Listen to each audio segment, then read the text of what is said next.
what Trina is going to say to you is that when we are coming together as women, which is a cohort, that means that we are one group of people in Miami Gardens. And in that cohort, there are the young, there are the middle-aged, there are the elderly, there are the educated, there are the uneducated. It's a collective group of people that we're going to come together to have a collective what? Voice. To begin to steer the way that we have to go. The way that we see our city blooming. The way that we see is the next phase for us. And we have to be willing to listen as well as to be heard. And to be respectful of everyone who may have a difference of opinion or who may, you know what, like sometimes, have you ever talked to a prophet before?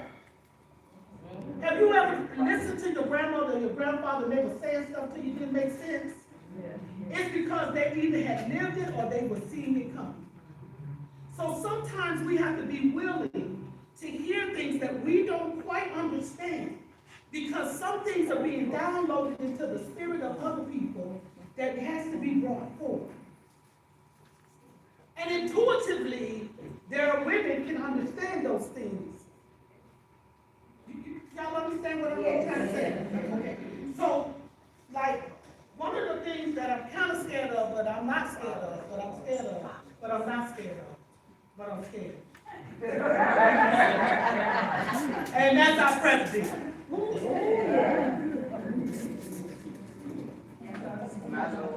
Just have a, yeah. And the reason why I'm scared of, but I'm not scared of, but I'm scared of it, but I ain't got scared of it, but I'm scared of it, is because we ain't ready to believe that he will do just what he do. And so what that is going to do in terms of impacting us is very, very important. And how we're going to react to that is equally as important. And so it's time for us to shift. Now, when it got to the end of the year, this is a still story I'm going to show you. When it got to the end of the year in school, probably around about March and April, my attire in school started to change. Because we were coming to the end. And I knew that there was going to be some fight. And the people that were coming for me had already determined what they were going to do to me. And I was determining what I was going to do to them. So what I'm saying to you is that we get ready to get in a fight. We're coming to a time in the country that it may affect what is happening in our country. It may come right here in home. And so we have to begin to get ready to put out a fight for what we have worked hard to build. You with me? Yeah. Now, I have told y'all this here, right? Now, I want y'all to do this for truth, right? I want you to go to some of the houses that are for sale and find out how much they sell. There's a house right down from Murphy Road, $770,000. And what that means, I'm going to leave this alone in a minute. What that means is that Queen of them can't buy them house. Nobody can. So if Queen of them can't buy the houses, where Queen of them going? Somewhere else. Right, they got to go somewhere else. And so when they go somewhere else, if they can't afford housing, then we're right back in the projects. Right. So we can't sit. We got to find another way. We got to find another way. So that the children and the grandchildren and the great-grandchildren are not homeless. And they'll have a what? Some house estate or roof over their head, and they can live in legacy projects and live in legacy homes. So I'm saying all of that because I needed you to get in a posture to begin to think. That is one thing that I love about this place here, is that we have a very strong intelligentsia. We have raised good people. We have raised strong leaders. And they're not just strong here, They have moved away and they're showing where they're at. You with me? Yeah. Okay. So y'all have heard me tell the story about my grandma and my granddad, right? Can't read. But they expected me to be able to find the answer for whatever I did not know because I could read. So we have educated our children. Our schools here are A schools. We have produced solid citizens. And whatever the questions are, we ought to be able to find the answers. And we ought to be able to develop a plan. If Shirley Gibson could do it, we can do it too. So we got to shift. We have built this. We have built community where we can have 22,000 people in a park and not one shop. So true, amen. Well, week after week after week after week, people come all the way around, from all around, to this city for football. You go out to Betty T in the month of October, and it was wall-to-wall people, families. Yes. We built it. Where's Murder Garden? Gone. It don't exist anymore. So I'm saying this to say, it's time to put on your fight guard. And the way we gotta fight, we're gonna have to fight with our mind. We're gonna have to fight with our vision.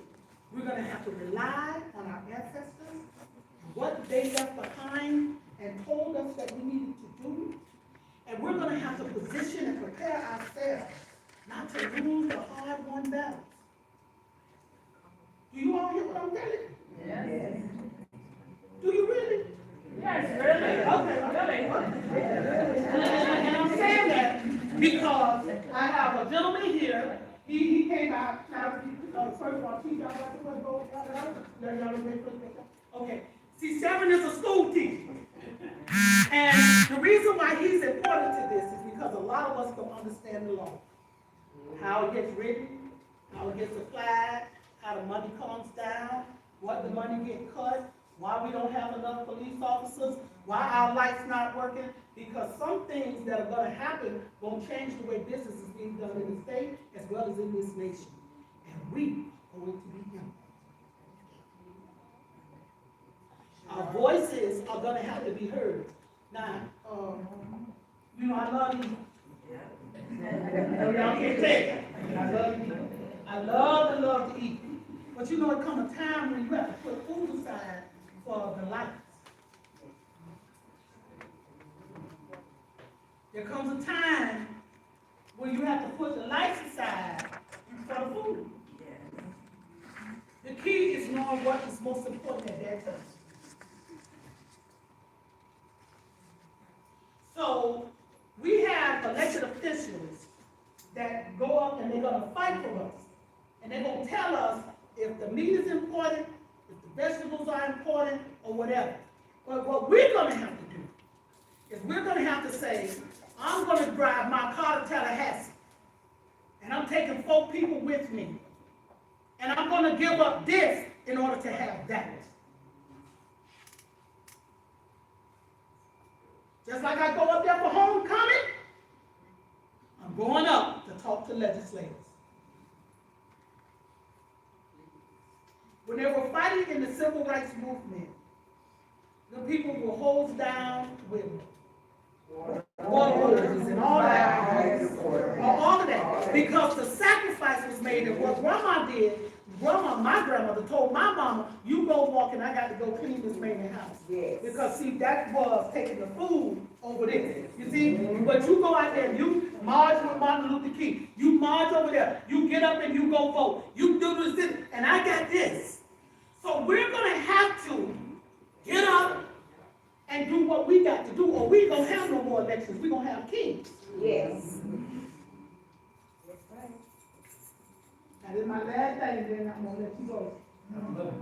So, my father-in-law was from Tallahassee, and he had a garden. My grandmother had one. Through her own college greens right in the backyard. Okay? Tomatoes and all that kind of stuff. So my father-in-law passed away. And I looked there at the garden, and the garden goes bye-bye. But you know what the Holy Spirit said to me? The seed already in the ground sometimes. You already got the seed in the ground. What you got to do is water the ground. It's already there, ready to push up through the dirt. It's already there. The only reason why it isn't there is because the person who was tending to it left. So what I'm saying to you is the advocacy is in the ground. The push is in the ground. The seed has already been planted for us to remain free and not oppressed, and not our tax dollars taken away from us, and not our schools shut down and made inferior with segregation. Not for charter schools to become the only way of schools, but not for our schools to become dilapidated. The seed is in the ground. And we have to move, because it says that if you have the faith of a what? Mustard seed. Oh, so y'all read that too?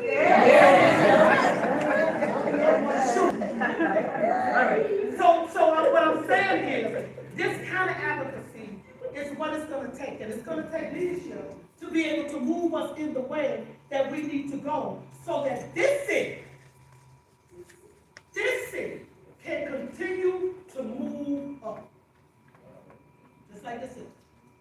Just like this is. Because we have already built kingdoms. We've already built cities. We've already done our ancestors. Texas now for a last. Yeah, that's what we said.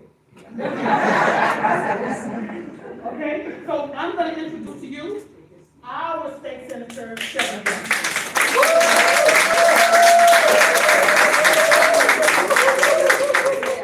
I was in Sunday school. We kept talking, I would have been just fine. First of all, can we give up our councilwoman? The one thing I love about Miami Gardens is when I can come here, I know I'm gonna get an amen, I'm gonna get some claps, I'm gonna get some a little bit of everything, because I know who is in this room. So I love you all, and I'm proud to be here today. I'm supposed to be in Tallahassee for committee week, but I did not want to miss this opportunity before session started in January to come talk to you all, because if not, then I won't be able to talk to you all until March. So I want to talk to you all before we go into session. We got a lot to talk about, but I do want to make sure I recognize our chief and her team. Please, can we give it up for our chief? And last but not least, I don't do a lot. I don't do any of this by myself, and I thank Jerry from my office who's here. And Jerry is there. He's taking pictures, but he's the officer. So we got a lot to talk about, y'all. We got a lot to talk about, and Councilwoman, she started alluding to it.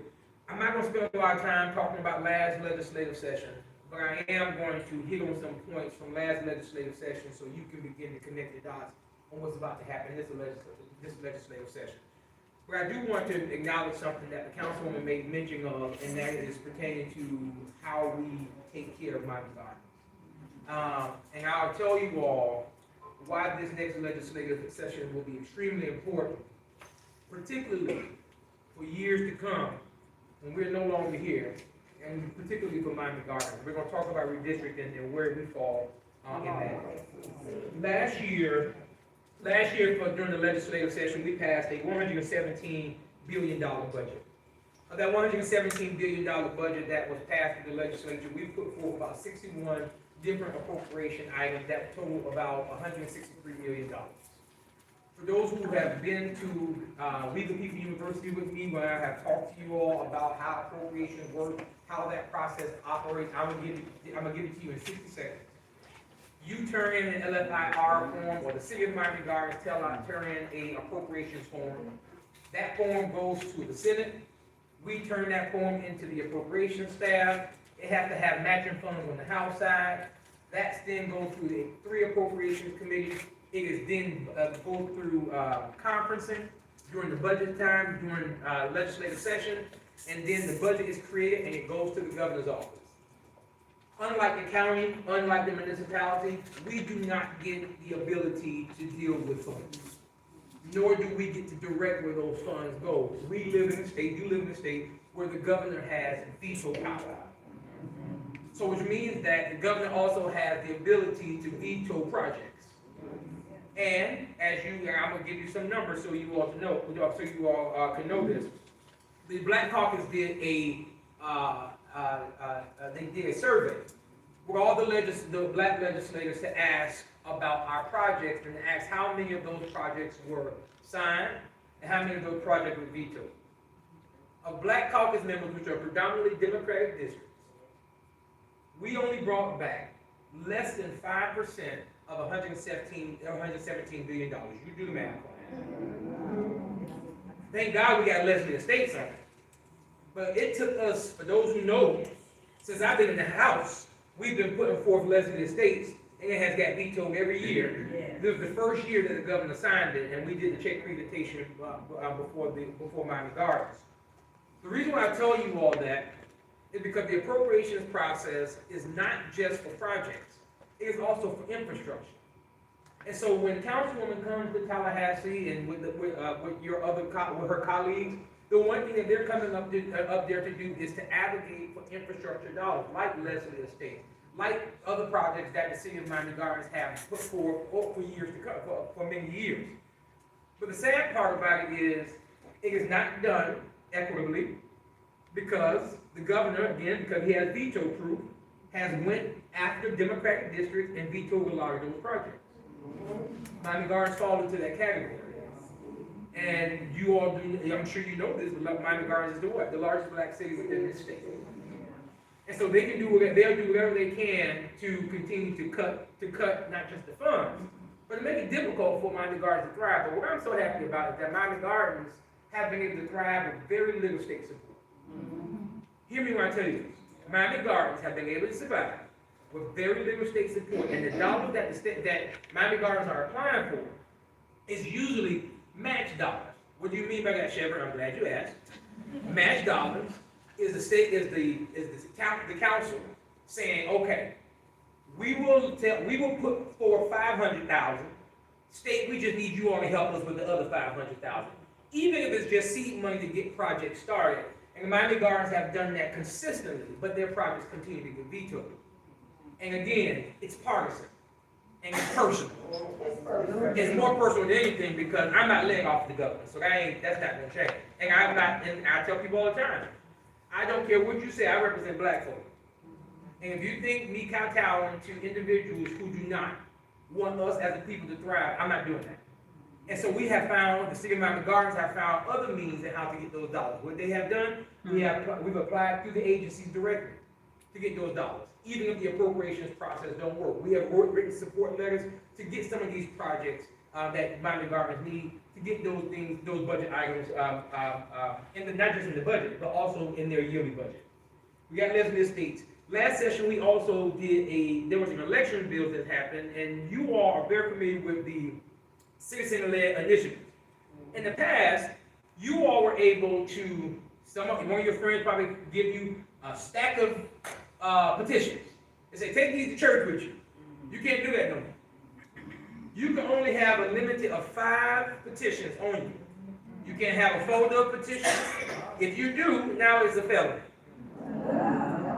It is a felony. You can no longer get petitions signed. You can't have a petition drive. You can't do any of that. You can only have a maximum of 5 petitions in your possession where individuals have to sign. And here's the caveat. And each individual has to take it to the supervisor election office themselves to turn in. And you have to have proof of your driver's license that is your signature. Why did they do that? They did that because citizen-led initiatives are a way where the people get to decide what goes in the Constitution. And remember, it used to be 50% moved, and now we got to get 60% in order to get a ballot initiative to be able to pass. This is all a way, not just to silence the community, to silence people, but it is also a way for my Republican colleagues to be able to push their agenda because their agenda is not popular. I'll be honest. It's not a popular agenda, so these are the type of things that they do. Because what we decided to do, well, if the legislature won't do it, let's send it to the people. And when they found that that's what we were doing, now they have moved the goalpost to where it make it difficult for you to decide what a ballot initiative should be. Those are those three heavy things that happened last legislative session. Now, I'll tell you one other thing that occurred last legislative session. Now, I think it did not pass last year, but we got to look for it again for it this year, and that is the access of funds that goes to cities and counties to do community programs. They tried to pull the funds from that. It did not pass. Another bill has gone forth again this year, and citizen-led programs within these different cities and counties, they benefit the senior programs. They benefit youth programs. Taking those dollars out of the hands of municipalities will cripple cities and will cripple counties, and especially if you get funding from the county. So pay attention to that for what's coming. Now that's the last session. That's war under the bridge. We got to talk about this session. So I'll tell you, we put forth about a whole bunch of bills, but I'll give you a few of them that I know are important to not just this community, but they will benefit Floridians, period. One of them is, for those who are taking notes, is SB 170, which is the People's Relief Program. So for those of you who are familiar with how Florida has created reserve funds for different projects, things that they are able to use these funds for later on, if in need. These were those type of reserve funds. So the People Relief Program, it's a simple bill that says that the state of Florida in the next 3 to 5 years will grow this reserve fund that will allow Floridians, that those who hit hard times can be able to access these funds when the country hit hard times, like now. Now, it makes sense. I went to the chair 2 weeks ago and asked them if we can at least get a hearing on this in the Senate. We will get a hearing in the Senate. The House will be the problem what we have. We know for a fact the difficulty that we are experiencing in this country with people who have lost their job, especially those who are federal workers, individuals, companies who have closed down. They are right here within this community. And so this will allow for people, those individuals who hit hard times, to make sure that they don't miss a meal for them and their children. If they have health care insurance and they still need to get paid, the state of Florida can still pick up the tab to be able to do that. And I don't want to hear the fact that Florida don't have money, because we do. As a matter of fact, we have a great deal of money that's in reserve that's really not needed. And the third thing that why this is important is because, truth be told, it benefits everyone. We pay more money when people don't have. And when people allow this type of stuff when individuals lose their job and things like that, the government ends up paying more money. So why not help them on the front end? I don't think this is going to go anywhere because of the type of the legislature we're in, but I'm going to tell you why I need you all to support this in the coming weeks. The next one is SB 172. If you all, when I was in the House, we did the Dignity for Incarcerated Pregnant Women. And if you all remember Tanya Jackson from Broward Sheriff's Office, she was incarcerated, she was pregnant, and she had her baby, but she was shackled to her baby. She and her baby passed away. After that, we filed and we passed Dignity for Incarcerated Pregnant Women. It passed. The one thing that we forgot to do is that when a woman comes into the prison system, we forgot to be able to ask for her to be able to ask for a pregnancy test. The second thing is, we believe that no pregnant woman with a minor crime should even be incarcerated. So what this bill did, it gave the judge the leverage to be able to allow the mom to go home, have her baby, wait for 15 weeks, which was a recommendation from the Doctors Association. And then after the 15 weeks, the judge get to decide whether or not the mom has time served or whether or not she needs to come serve the rest of her time in jail. This bill passed every committee last year. It got held up in the House and didn't get heard. We're passing it. We're going forward again this year for the sake of, because I know it passed this year because there's a new chair in the Criminal Justice Committee over in the House, and that's SB 172. We also filed SB 252, and that is the Crown Act. For those of you who have never heard of it, the Crown Act basically eliminates discrimination on hairstyles. if you haven't heard, that you have some students who have gone to school and have been sent home because of their hair. If it's natural, or if they have locks, many individuals have been sent home because of that. Texas passed the Crown Act about 3 years ago. We're doing it now in Florida. We put it forth last year. It did not even get a hearing, didn't get heard, and that's because there was a different chair for the Criminal Justice Committee. This year, I met with Senator Garcia. She is the chair for Criminal Justice, and we will have our first hearing the first week in January. This is one of those bills that benefits us as black folks, and so we need to get behind SB 252. The next one that we have filed is SB 418, which is the blue envelope law.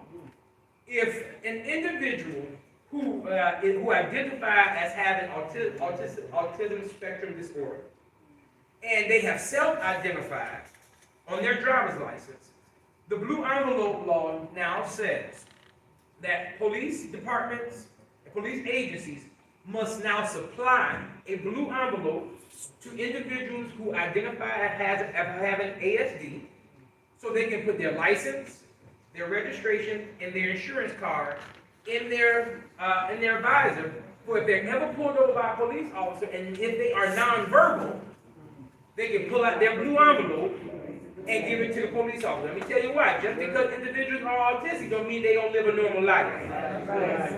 That's true. There are individuals who are autistic, who drive, who go to work, everything else. And if you have watched the news over the past few years, a situation happened in North Miami Beach where an individual was pulled over and the police officer put them to the ground and nearly shot them because he was communicating. He was nonverbal. So what this does is it now makes it mandatory for agencies to create some type of identifier for individuals who identify ASD so they can put in their visor. We have worked with the Sheriff's Association and the Chiefs Association on this, and they just signed off on the language 2 weeks ago. I'm running it with a Republican over in the House, Representative Valdez, and we have the first hearing on this in January. The last one is SB 435. And this is for domestic, for individuals who are experiencing domestic violence. A lot of times, individuals who are experiencing domestic violence in their home and have children, the children get caught up in the situation. This bill now says that it creates a domestic violence center for children, that if a child needs to be removed out of a household that is unsafe for them, they can go to this domestic violence center until the courts decide what parent will be the one that's picking that child up. It's not foster care, it's not any of that. It's putting the child in a safe space so that child can be returned to a parent as soon as possible. The domestic violence center, it was just filed. We have to work this along with our partners over on the House side. But this is one of those bills that I need your help with, right? Because I've already made it clear, I'm carrying this for a member in the House, and I shared with them that my biggest fear with this piece of legislation is that those children who do go to this domestic violence center, if a parent don't claim them, then the next term the next round, now they're going to foster care, and we do not want to create that type of pipeline. So we are working along with the House side to make sure that we can work that through, and I will follow back up with you all on those bills. So those are just some of the bills that we have filed, and I want to put that out there to you all. Miami Gardens redistricting is where I really need to spend some time with you all.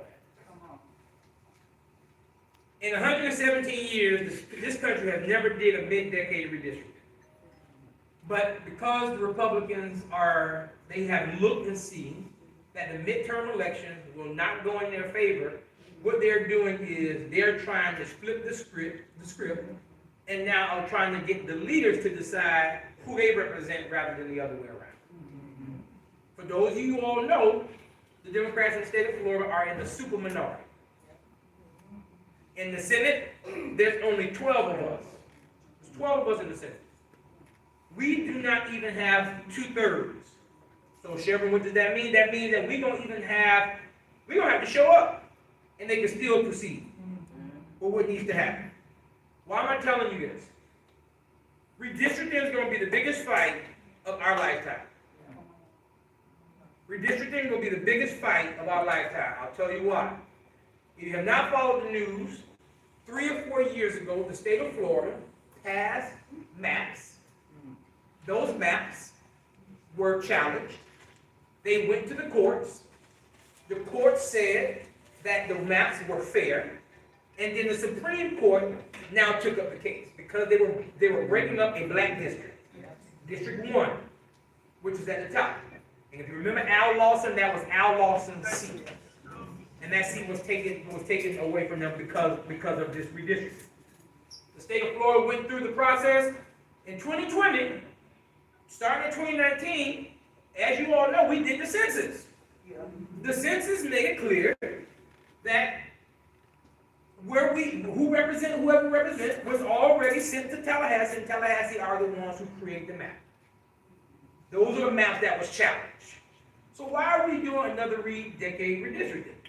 Because they're scared. Governor DeSantis has made it clear that this is what he wants to do. Even though his Republican colleagues have made it clear that if you do this, we are going to find ourselves running against each other, we being Republicans.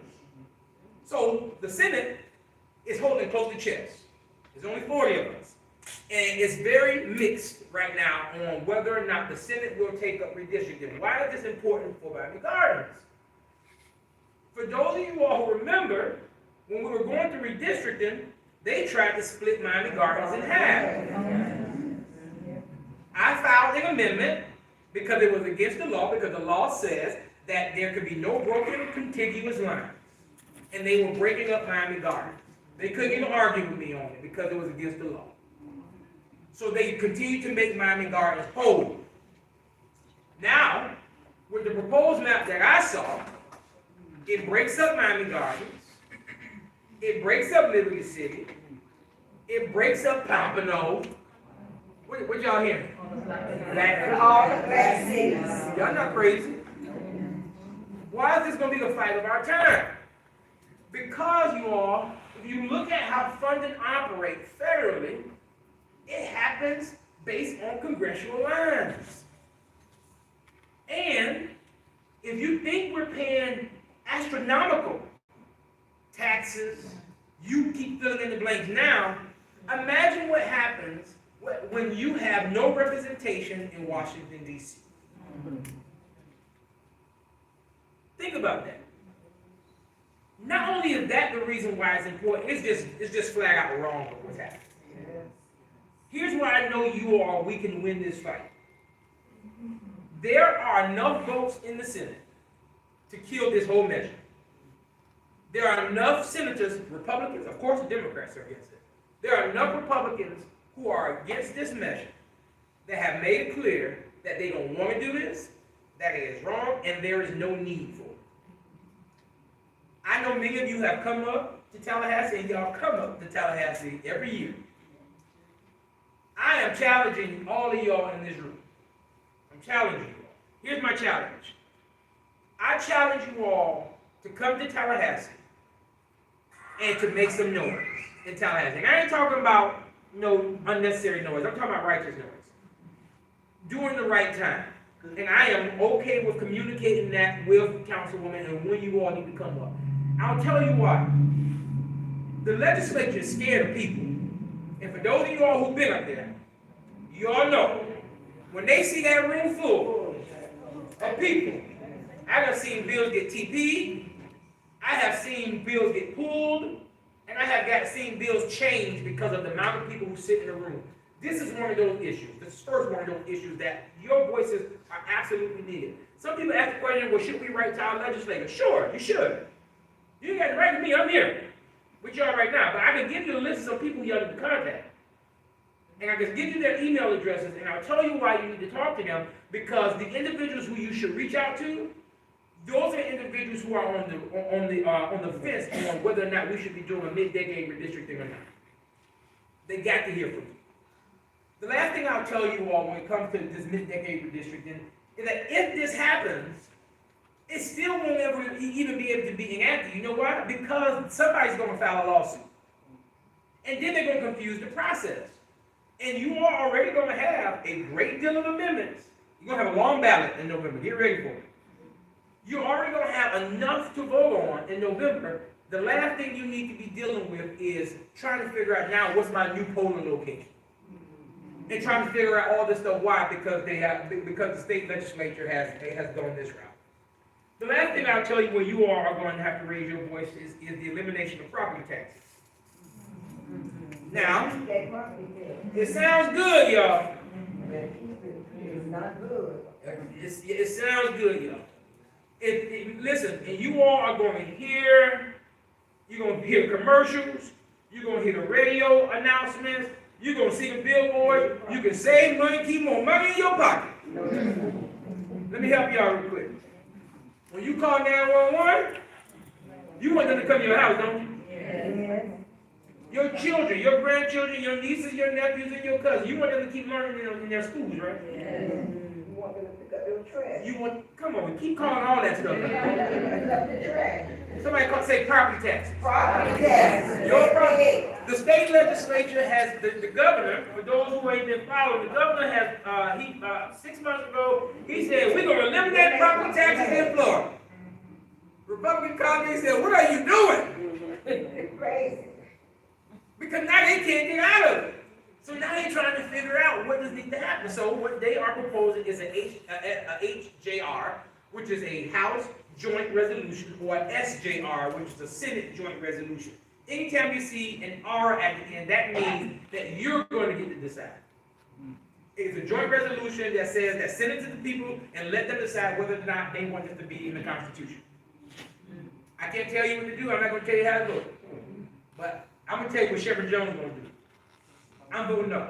I'm voting no. Because I'll tell you why. Why it may sound good.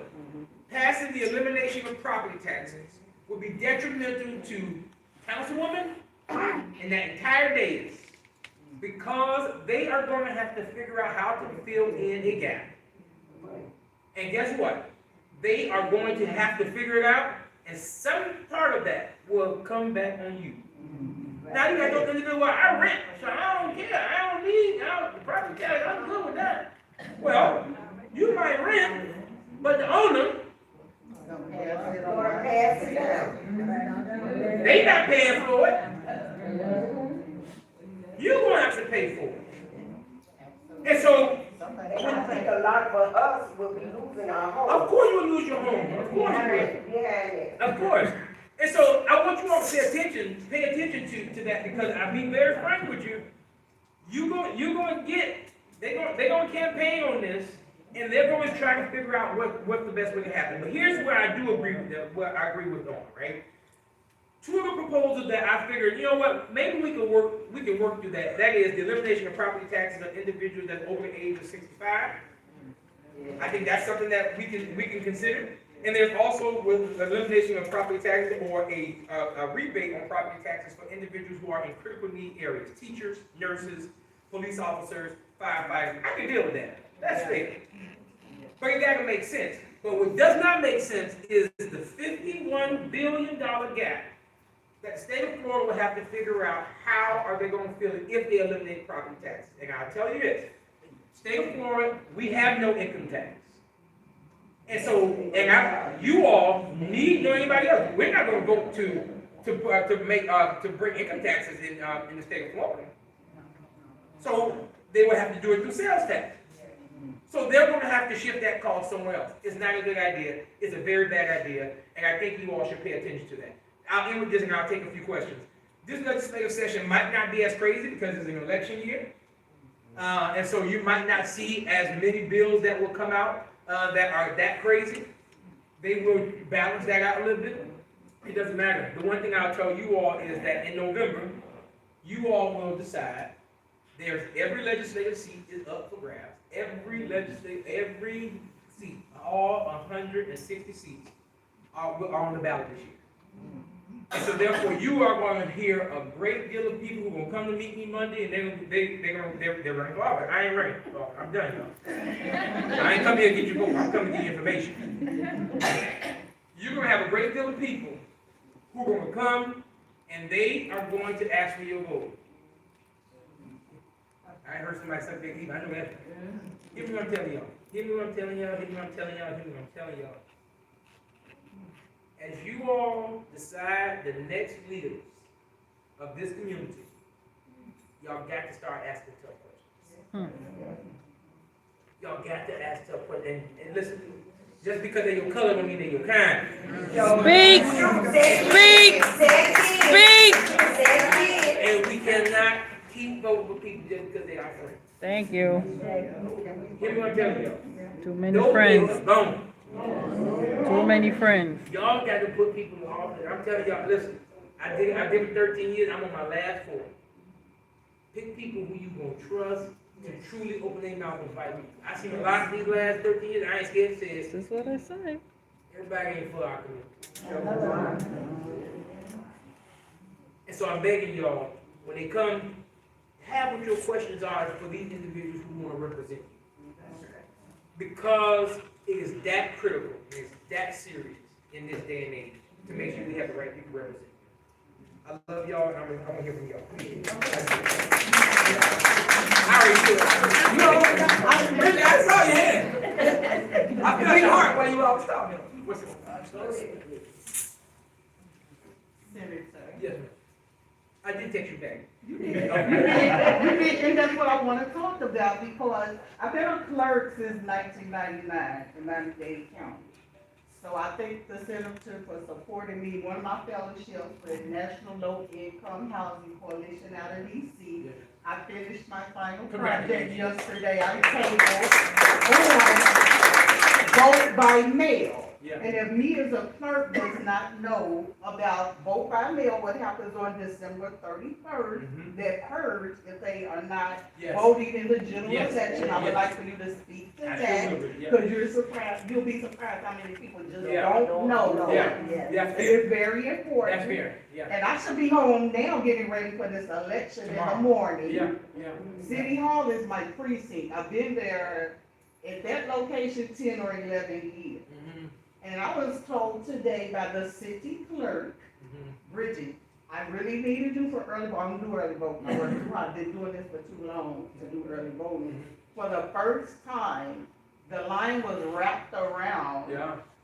City Hall. That's never happened before. Yes, I'm Miami Gardens. I'm a product, well, formerly Opalaka redistricting, now belongs to District 4. Mhm. But why that's important, I would say to you, pay attention to these municipal elections. Yeah, Please, please, ma'am, please, sir, yeah, everything you can vote for, go vote. yeah.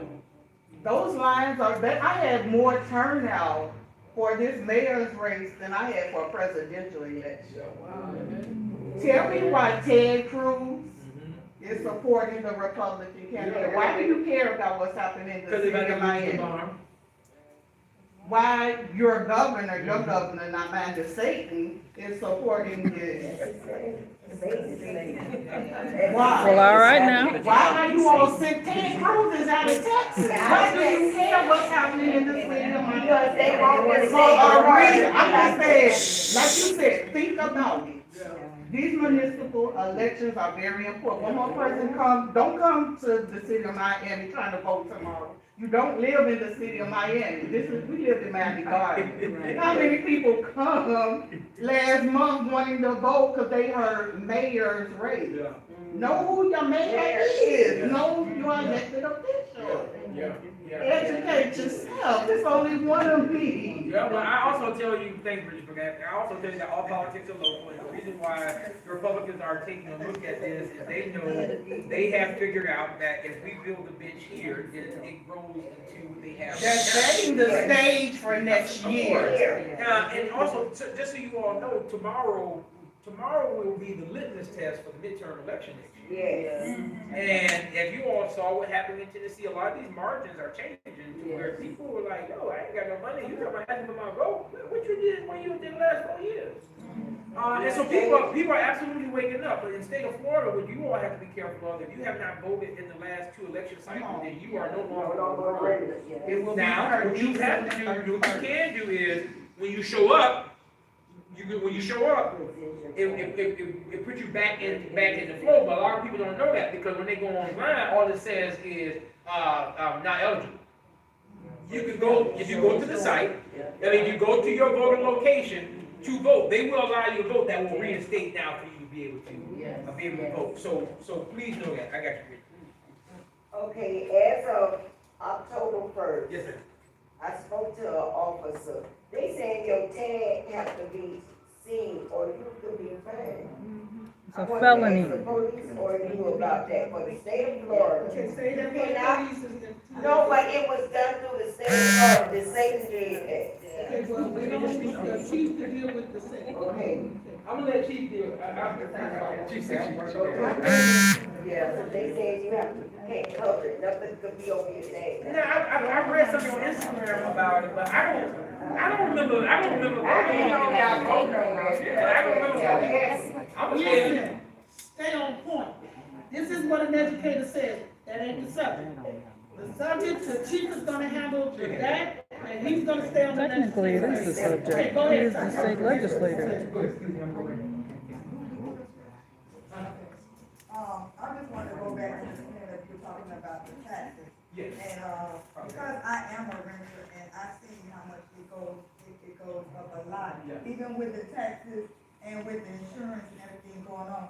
So what I'm saying is, if they do remove the taxes, is there a way that we can do, some type of reappropriating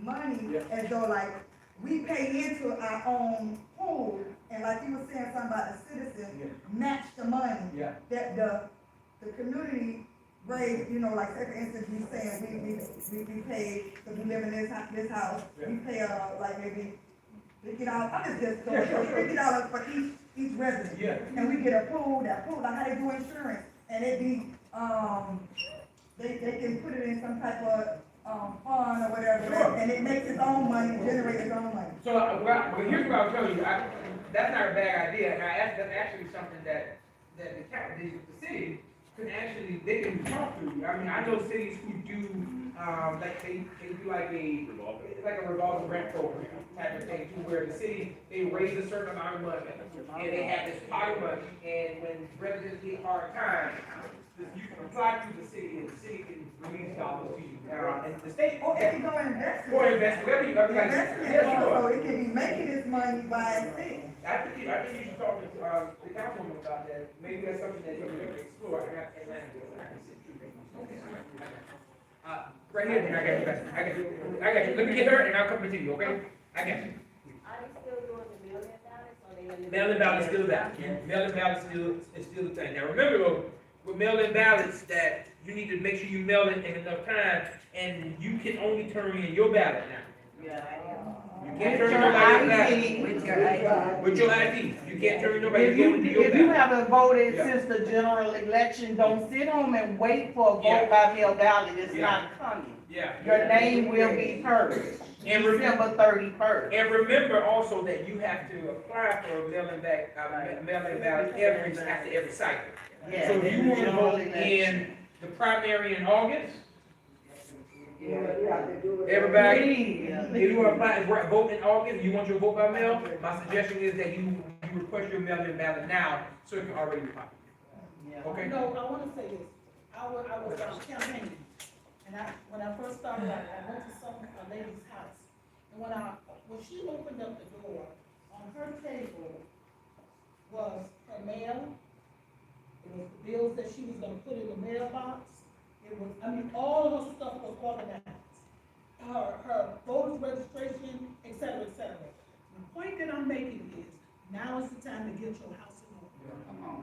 Don't wait to get to the poll, don't get everything and set it on the table, so you don't have to look for it. Because these kinds of things, like Sharon is trying to say, your tag got to be a certain way, you got to know that You now. know that, yeah. Because they will take your license, and then it gets to be a spiraling situation.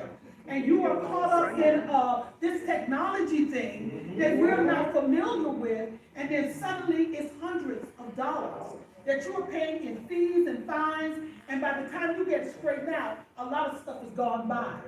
So what I'm saying to you, and even if you don't know necessarily how to do it, if you're running into problems with it, seek support. Because the city and other governmental entities are here to come and say, let's get your, laptop out, come over here, let's make sure everything is in order. Being in order is critical, because this stuff is designed to kick you out, lock you down, and you are not able to participate. So we cannot wait.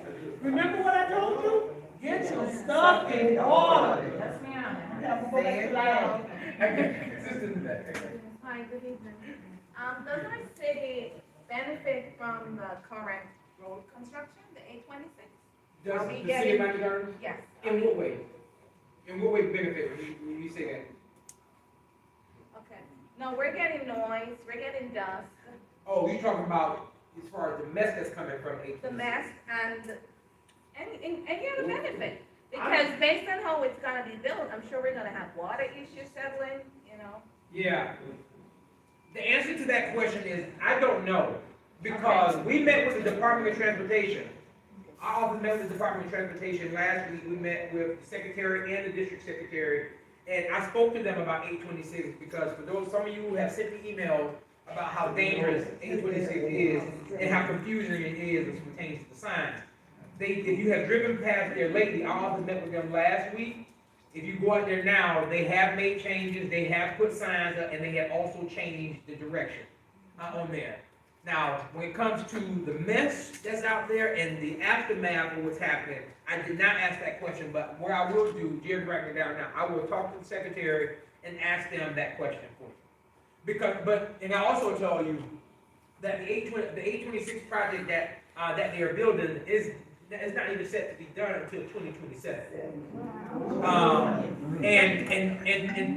And then they're moving, then after that, they're moving to the widening of the Florida Turnpike. So it's going to be probably like 2030, 2032 before they finish it. Here's what we are doing, and I did ask the secretary if they could do this, and you all please come when it happens. The secretary did agree to do a town hall meeting on transportation, specifically for 826. You all should absolutely come and ask a lot of questions, because our 826 is not the only thing you all should ask questions about. You should also be asking questions about some of these other state roads that exist, and I can give y'all some questions. Y'all can ask for me. Somebody else, I saw it. Yes. So I'm gonna piggyback on that. They actually did have a meeting, I think last year, Yeah. at North Dade Regional Library, where they talked about 826 and raising, if you walk on the Snake Creek Trail underneath Tri-Rail and I-95, they're actually gonna raise that. Oh, really? So I can see they had a whole map they had at North Dade Regional. So my question for you is, in terms of the North Miami Beach water situation that you Yeah. guys did last year, is that something you guys are gonna revisit again, or is that a done deal? I'm just curious. So listen, man, that was a heartbreak for me. Let me tell y'all something. Ms. Sharon, you were up there. Yes. Yeah. It's a county. I have not used so much political capital in my life, y'all. That was difficult, and the governor, we got out lobbied at the governor's office, because I'll be honest with y'all, like Representative Robinson, myself, like we bust our butts and got that bill across the finish line, and really, and for the first time, actually got it to the governor's desk. The governor's reasoning for vetoing it, man, it was not even a reason. It was out. You go back and talk. He said, take it back. He said, take it back, let the local government deal with it. But the crazy thing about it is, about 2 weeks prior, he had did something just similar over here. And I ain't scared. I'm gonna tell y'all what happened. So what ended up happening was, I'm gonna tell y'all the truth. What ended up happening was, a lobbyist was hired at the last minute, because the week prior, myself, Rep. Robinson, who else? The mayor. The mayor. We had a meeting, and it was poised to be signed. The following week, my phone rang about 7 o'clock in the morning from the governor's office, and they said that the governor is no longer considering this, and he's going to veto it.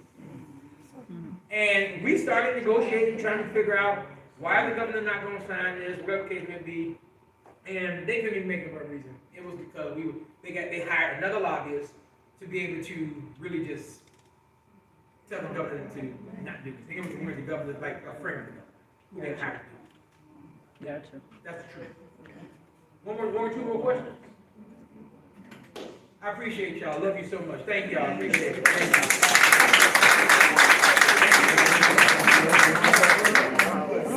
They gave that 60 days. Okay, so, as we get ready, to start to hear from the chief, I want you guys to know that tonight we're going to be giving you your vouchers for your prosperity baskets. And again, and if I haven't said it, it's not going to be here for those that came late. It's going to be held at Betty T. Ferguson. We start at 10 o'clock, so you will have to get out of your cars. You're not gonna be able to sit in your cars. You're gonna have to come to the amphitheater area, and you bring your voucher with you. You will only receive your prosperity bag with your voucher, okay? And if you are going to volunteer, I know that we have a set of women that work with us every single year. We're more than happy for you guys to volunteer again, because we need your hands, and you can sign up before you leave today. And I think that we're gonna let the chief go, and then I'm gonna take any questions, any assignments that you guys have for me, and we will go from there. We will do the vouchers Oh, last, Jennifer so left. that we don't have to take up too much time. Is that all right? Yes. Okay, so I know that we should be in and out of here in the next 15, 20 minutes. That's- 15, 20 minutes. Good evening. It's always great to be here at the meeting, Monday meeting. I would like to tell you that, we're towards the end of the year, and overall, we are doing great as it relates to crime. We're at minus 17.69, and I tell you the exact numbers because I don't like to say and round it off to we're at 18%. We're at 17.69 and in the negative. Like I always say, the negative is good. We don't want to be as a positive at the end of the year. We're about, 4 more weeks left? We're doing really, really well. My team is out there writing citations, seizing guns, drugs, you name it. They're doing an awesome job. We're continuously hiring sworn personnel. In addition, with the approval of the city manager, we've added some professional staff, non-sworn positions, in order to support the sworn personnel. So we're building as a department, continuously building as a department. The question came up, reference the issue with the tag covering. I'm gonna let AC Nargiso speak on that matter. So I don't want to misspeak. So it's House Bill 253, and it makes most license plate covers, stickers illegal as of October 1st, 2025. And what that means is that's the accessories, that's the frames. I think what the auto dealerships are starting to do now is make a thinner frame to go around the license plate. But the one that covers the name, that covers the state of Florida, any of that stuff is illegal with those frames. What they do too now is they put stickers, so if your place plays ABC, what they do is they put a sticker over B, and it's a B sticker, but it's reflective. So when it goes through a sun pass, or they're passing an officer at night and that officer's looking at it, you cannot see the B. You only see the A and the C. So they get to be very creative on how they do these things. So now, like I said, it says frames. Any frame, even from a dealership, that covers letters, numbers, decals, or the plate border. Covers, tinted or clear plastic shield covers, illegal. Sticker wraps, anything that distorts or obscures the plate.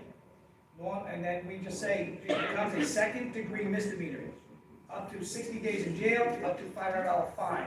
Ridiculous. Selling and manufacturing also is illegal and carries penalties. So the thing is, remove those metal plates that go around your thing, even if it's plastic, whatever it may be. Sometimes they can put, like if you have a Camaro, even if it's just a little single thing that's in it, just says Camaro on it, take it off because it's an obscure plate. So they're out there, and I was trying to look up, and if we have done it yet, I haven't seen any of our officers issue that citation yet. But that's not to say that it could happen or it can't happen. I don't know, FHP, if they're enforcing it, I have no idea, but I would say you may see more on the highways. And they say they're gonna start in the cities doing it too, so. Yeah. Well, it was as of October 1st, but I checked with our traffic division and others, and that we haven't issued that citation yet, but it could happen. What about rental cars? Are they, if you rent a car, Yeah, they know that they're supposed to take it off, and if they don't, it's still your responsibility. The minute you take that car over, it is your responsibility. So you tell them to take it off. Good question, though. You know, if you look at most rental cars, there's that little sticker, the registration sticker, usually it says on their fleet, so we know it's a rental car. But again, you gotta tell them to take that off, and they usually know about it, to take those things off. What's the number that you mentioned, 253? It's House Bill 253. If you just type in license plate frames, and it should pop up, and it'll do like an AI kind of thing, and it'll find you, so you can read it. So one of the things that you guys are noting is that you gotta know what you have to do, because this could cause you to have a record. You understand what I'm saying? If your license is suspended, you get pulled over, you could go to jail. You could actually be arrested. And so these kinds of things are things that are very, very small things, but they can snowball very easily. Just over something just real simple. The key is to try to get as much information, follow up, open your mail when it comes home. You know, and the reason why I'm saying this to you is it's important. How many of you all have gotten tickets from the school zone? And some people got it, didn't realize that they even had it. You follow me? And so then now they got the ticket, they gotta go to the clerk. Some of them didn't get the information on the clerk. So it's a lot of stuff. And you said that I've been traveling this road for how many years? And you know, I never knew that it was a light down put up. It's a whole lot of different things. Like you think that when this 836 get finished, that the 826 that they ain't gonna have no tolls? You know, and I didn't say tolls on the feet, T-O-L-L. So the point of the matter is that being able to monitor things, being able to have information that you can pull from is going to help you to stay on top and away from foolishness. And it's very, very costly to get your license reinstated. It just really is. And so what I'm trying to do is to alert you to the traps that we took for granted, but are so very, very serious now that you can't hardly get out of. And it's a ripple effect with the insurance, your car, you know, it's just a ripple effect, and you don't want to get yourself involved in it. So pay attention, be alert, share information with one another, and if you don't know, reach out. And so that we can be able to keep you guys on a certain level. Keep you notified, you know, that's very, very important. So when the chief and AC come here, these are high-level officers. And they're coming here to make you aware of things so that you can be moving in the right way. And I'm sorry, like, we're lucky, we know them. But we're in some cities, we don't know the police, and they don't give a damn about you. And again, remember what I'm saying, Kelly, knowingly driving with a obscure plate becomes a second-degree misdemeanor. Now, that's not to say when the officer pulls you over, you say, well, I didn't know. Now, whose word is it? Your word, or is it the officer's word? You know what I'm saying?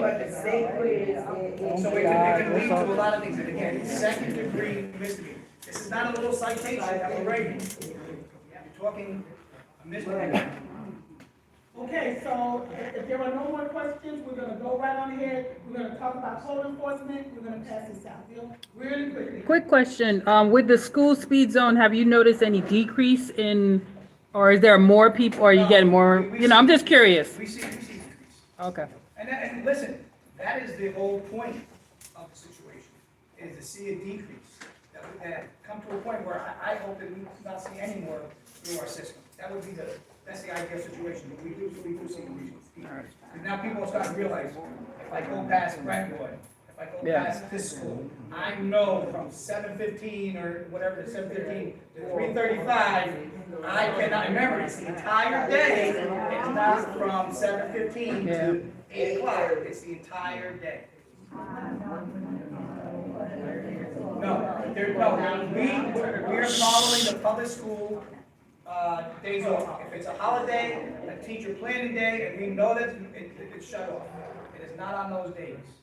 It is only on the days that there is school. Saturday, Sundays, if school is over by 3:15, then that is over. It's no longer at 3:15, but you know, when do we see the accidents? 4:30, 5 o'clock, 7 o'clock, because that's when they're usually flying around. We're not seeing too many accidents during the mornings anymore, like we used to. Okay, the last question. I wanna know, do you have to go 15 miles an hour? It depends, there's still time Right zones. here on 37, all the way. Yeah, down to so, 37. you gotta remember, the signage, and I believe too, in the newspaper that's coming out, it's gonna be on page 16, it tells you. 30. Page 16, on Miami Gardens newspaper, it's gonna tell you the 30 schools, minutes before. the times, and the end time. Good. It's up to 15 miles an hour is usually like a half hour, 7:15 to 7:45 or whatever, but you gotta look at those signs and make sure. And again, sometimes when people say, I'm driving by, well, let me slow down, do that a couple of minutes so you can see the times and then you'll know what time to do 15 miles an hour. Because now remember too, it's not required to have, by state law, to have the flashing lights. You only need one or the other, and we have the signs up. So if the school zone didn't put up a yellow flashing, and you're doing and it's told you the time from that signage, you're still gonna get that citation. Okay. I believe there's one school that doesn't have flashing lights, and they lost in court because the statute states in the signage. Oh, wow, okay. Okay, last question. Parkway. Stand up, we don't hear you. Thank you. Parkway Educational Complex, is that under the? Yes. Yeah, Because somebody was saying that, I think it was Parkway, that said, oh, there's no kids in the school. There are kids in that school. There are. They go in the morning and they leave in the afternoon. There are young youth in that school. That was a thing where we had a few people giving us emails. We sent one of the officers over there to confirm it. It is one of the schools that's being utilized. Thank you. All right, so guys, the speed zones are serious. They are designed to slow people down in our neighborhoods for longer periods. If you guys have noticed, you also don't see the donuts in the streets. A lot of the school zones, the cameras They still are do 'em. designed to really, Right here. slow people down and to really make things a lot safer for all of us. Because here in the city of Miami Gardens, you have a lot of pedestrians. Whether you're riding the bicycle, skating, people walking their dogs, really that's a sign of people feeling pretty safe. So we want to really make sure that it's even more by just acknowledging the school zones, okay? We're gonna have code enforcement, and then we're gonna do the vouchers. Come right on up. Now, let me, come on. Now, thank you, Chief. Thank you, AC. Give it the mention. The one thing, I didn't like the comment about donuts. Are you talking about the donuts?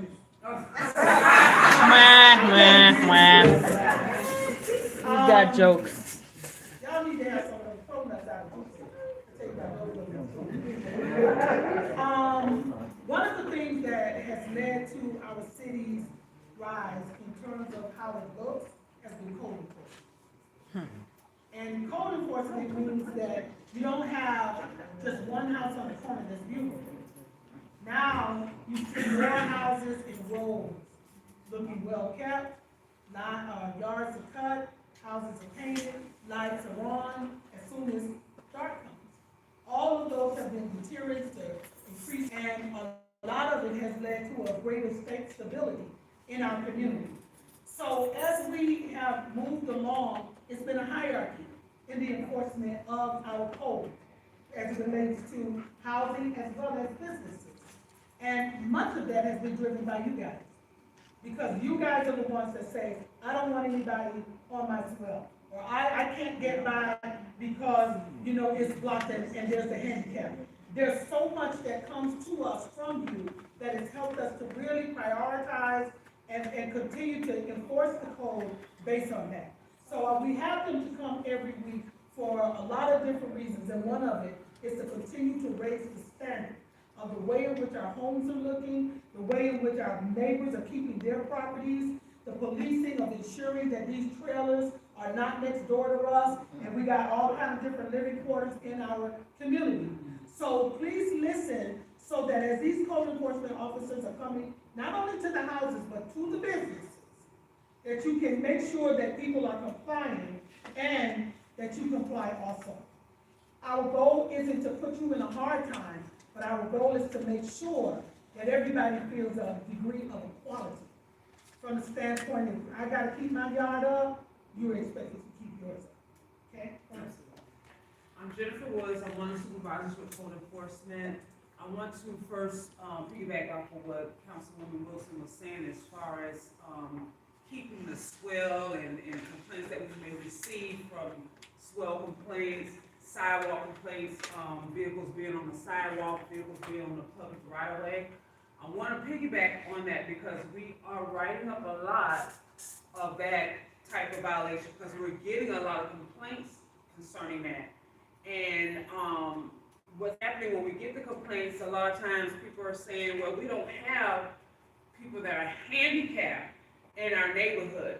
And I want us to get to the mindset that everyone doesn't have to look handicapped. No, some of us just walking. We're not going by the way someone looks. If you're blocking a sidewalk, it's a violation. And with the difference between putting a vehicle on the public right of way versus blocking the sidewalk, that vehicle blocking the sidewalk could be an immediate tow, no questions asked. You can have a current tag, it could be a Rolls Royce, it could be a Mercedes. It doesn't matter what it is when you're blocking the sidewalk, that could be an immediate tow. So keep that in mind. What we've been experiencing, however, lately, we've been having a lot of vehicles that have been front-end damaged, vehicles with no tags, vehicles with expired tags on the public right-of-ways that we've been tagging and towing. A lot of times we're getting complaints from people in the area, or it could be people passing by. You know, we don't ask questions. We do get names and things like that, but we don't ask, well, how you know this person, we don't do all of that. We get a complaint and we address it.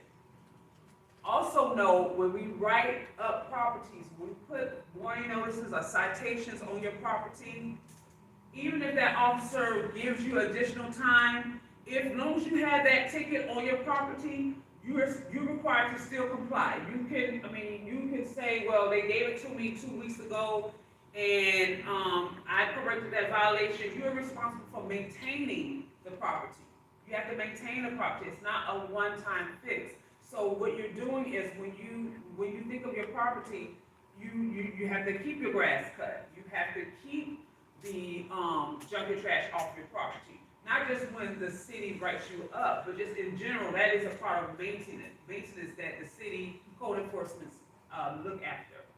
So I'm bringing that to your attention because we are having that become a big major issue when it comes to tickets that are going to court. We are taking cases to court, and we are writing them up. We're getting cases going to court, and then the next step, like I explained to in another hearing, our limit is putting liens on properties. No one wants liens on their properties. There's so many things that can be done before you get a lien on your property. You can come to the office, you can reach out to whoever is writing you up, even if you don't know who that person is. You come down to our office, you let us know, you let a supervisor know, I got a ticket on my property, I don't know why. Even if it's overgrown grass, it is common sense, we think, but you may not know that a certain amount is overgrown. For you, it may not be considered overgrown, but for the city, we have ordinances that we go by. So if it doesn't appear to you to be overgrown, it's nothing wrong with you asking questions, even with junk and trash. We've had situations where people feel that the things that they have in their yard may not be considered junk and trash to them or outside storage. However it is. So it's nothing wrong with asking questions. You don't allow anyone to come onto your property and write you tickets and you just and just get it, and then now we go to court, tickets are liens are placed on your property, and now you have liens and you're trying to figure out why you can't put a loan on your property or why this is happening, why. You want to ask questions. You have to ask questions. How they say closed mouths don't get fed.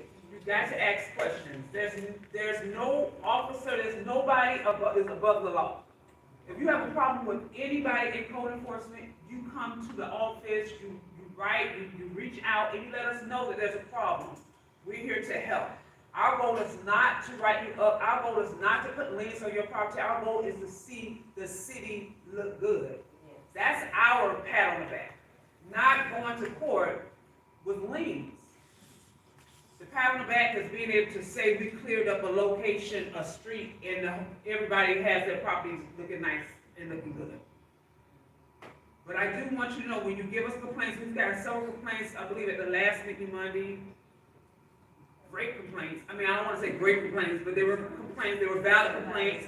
We were able to reach out, and they were actually valid complaints, and we addressed it. It was even the ones we got with all the vehicles on, I believe that was between Carroll City High School. Yep. And, yeah, so I told, I think it was like maybe 4 days after that, I told about 15 vehicles from Good. off that street. Good, because it looked So terrible. it was Good. a lot of vehicles. Good. I mean, we even had people coming out of the school wanting to know what was going They look on. bad. And I was explaining, these are vehicles with expired tags Yeah. or inoperable vehicles. Mhm. And you not know, there were people coming out the street saying they were thankful because they needed to have places to park because vehicles, for whatever See what reason, I'm saying? Yep. people are parking their derelict vehicles Mm-hmm. out on Carroll City side and on On the the side other where side. the, Yep. where they have the Where the apartment. apartments, yep. They're parking out on the street, so be careful with Hot that. mess over You there. cannot,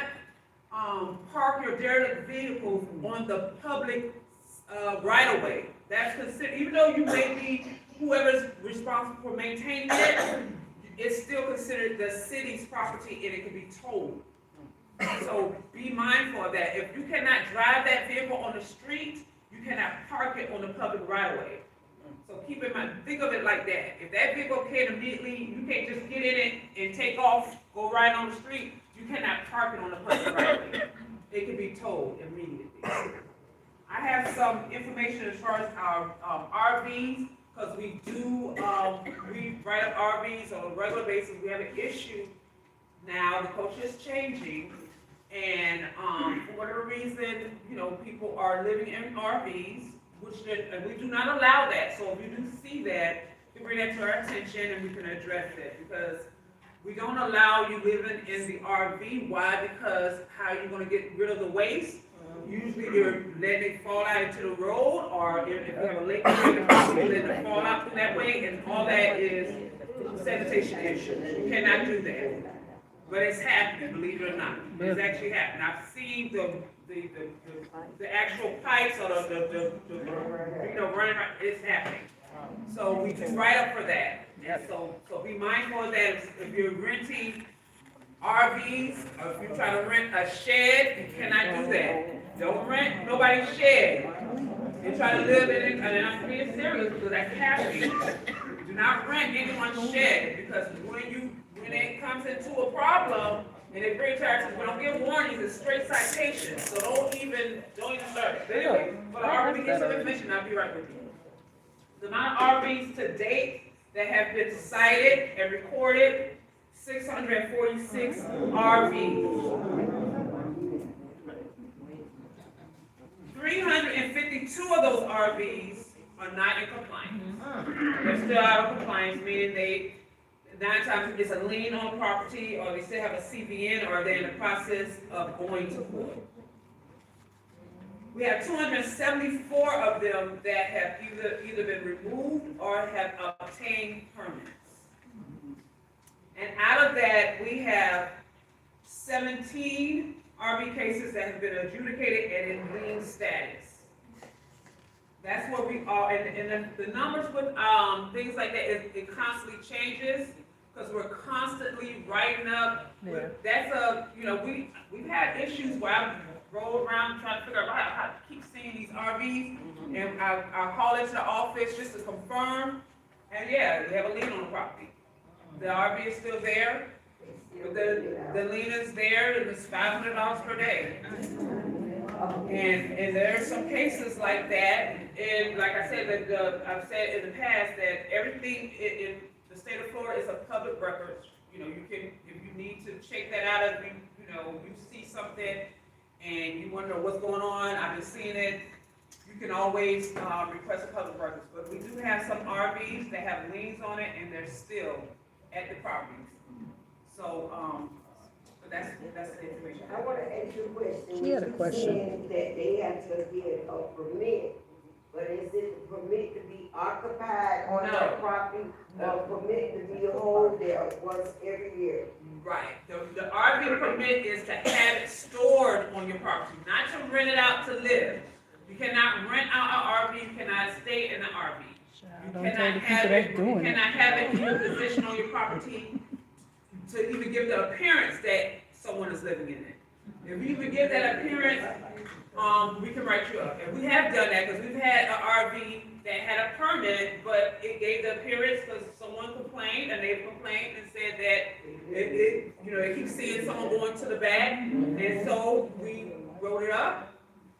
And now the planning and zoning department will have to go onto that property, and they will have to prove that they are not living in it. And I was able to actually see a cord showing that there is, you know, evidence that someone is living on the They need to do property. solar. So, you know, and that's a straight ticket. And when you already got a ticket, and it already went to court, it's double, so that's $1,000 per day. That's what happened. So, at the end of the day, I'll let this be the last one. Well, she had her hand up before me. She had her hand up. No, the lady in the front here. Okay. I think it's a beautiful thing what the city holds on your. We don't hear you. And I've been in my property for 25 years, and I do believe that anybody that have a property believes in keeping their property beautiful. I received a notice on my gate in a location that I never even go to. A location because my sidewalk was dirty and I needed to paint my fence. The violation said that I was responsible for paying $500 for the fence and the dirty sidewalk and to get these items repaired. I had a problem with that. First of all, I believe that if you're gonna give me a citation, put it in my door, put it in my mailbox so that I can see it. Don't hang it on the gate somewhere where I found it, my son found it later. That's the concern that I have in terms of the violation. If you're gonna give a violation, I don't think the violation should be like a gotcha.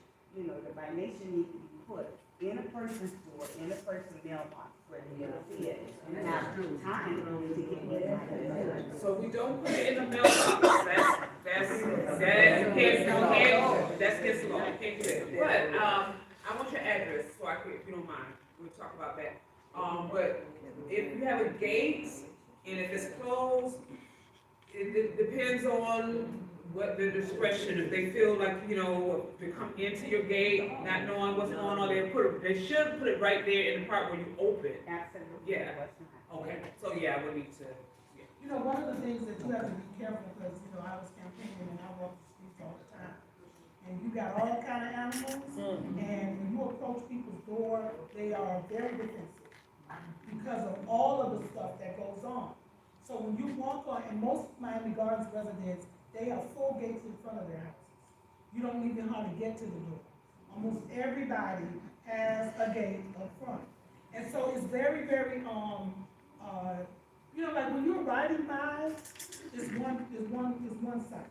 When you walk the neighborhood, you see it different. Very, very different. And so these guys are on the ground. So a lot of that, you have to be very, very careful approaching people's doors. And when you give them a citation, they're not acting with you. You gonna get some words, and all you go to hell. No, you're absolutely right. I'm not disputing that. You're absolutely right. So I'm just saying that it looks different when you have to go to the different houses or whatever it is that you need to do. As always, you do an excellent job. And, those things are tough. Now, what we're gonna do. Wait, one more. One more. I'll tell her after. That's all right, I'll tell her Okay, after. we're having a Christmas toy drive, not a drive, but giveaway, at Rainbow Park Elementary on Wednesday, December 17th. If you'd like to come out and help us and be a part of it with the setup, we'd love to have you. We always have a great time. We go every year to a different school in residential C4. And so this year, we're gonna be at Rainbow Park, and we just have a wonderful time. We have the mascots. Who's this DJ right now? Oh, yeah, that's right, you look familiar. Devin Drover is my DJ of all time. He's the best. And he's gonna be our guest DJ at Rainbow Park, and we love for you. It's gonna be at what? What day, what time? Now, if you get there at 9:30, then you should be there. And I think we're gonna have a day, if you're interested in helping us set up, we'll be there the day before. That's when we put all the toys out there. Was there a sign-up list? Et cetera, et cetera. It's always a wonderful, wonderful time. Was there a sign-up? And, Was there a sign-up list?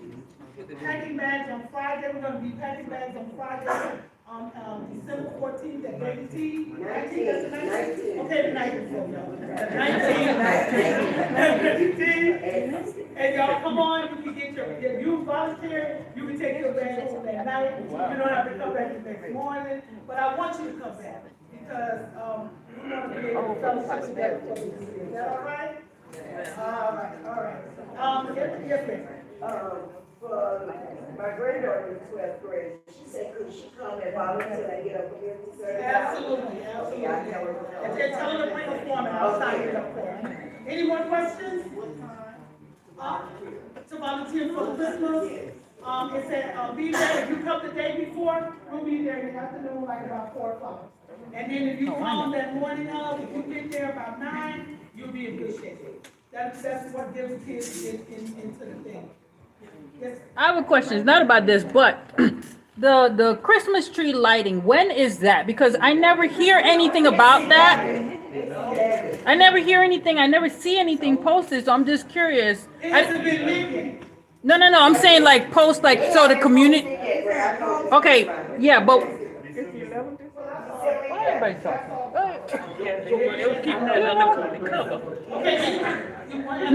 No, I'm just saying, is it posted somewhere? Because I saw it, maybe I saw it because it's internal. right, But I thought it was on.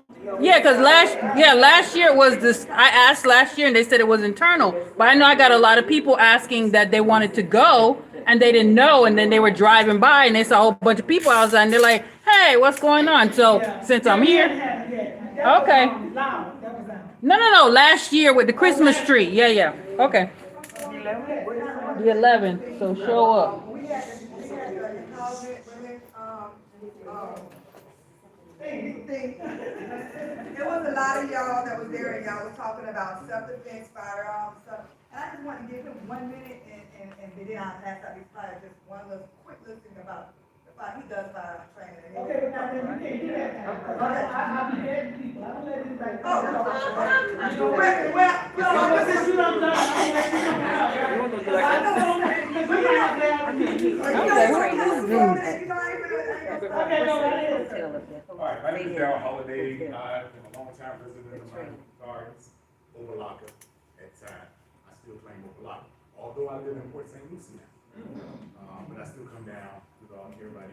That's a drive. I know several people here already from the church and everything. But I just want to come and say hello. I have flyers out here. I'm not going to be before you long, because I know this is off kilter. But I appreciate everybody. And I'm a big advocate of ladies learning how to use the firearms. If you have firearms, I've trained in my gardens all the time ever since I started this business. My brother and I started the business in 2016. So unfortunately, Row of streetlights. What do you mean by row of streetlights? What's going on with that? I don't know anything about that, so just write a little. What happened? Oh, I don't have any questions, so. Oh, I'm gonna ask Jennifer.